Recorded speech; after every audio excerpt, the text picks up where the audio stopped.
ناخن کاٹنے کا مسنون طریقہ کیا ہے؟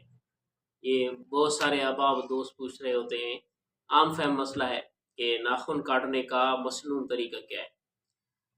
یاد رکھیں کہ ناخن کاٹنا یہ انسان کی، جیسے تمام انبیاء کرام علیہ السلام کا یہ طریقہ رہا ہے، تمام سلیم الطبع انسان جو ہیں صفائی سے محبت رکھنے والے، ان کا یہ خصال یعنی عادت رہی ہے کہ بھئی ناخن کاٹنا، بالوں کو صاف رکھنا، صفائی کے اندر رہنا۔ تو ناخن کاٹنے کے لیے کوئی خاص دن مقرر نہیں ہے، جب بھی آپ کے ناخن بڑے ہو جائیں آپ کاٹ سکتے ہیں۔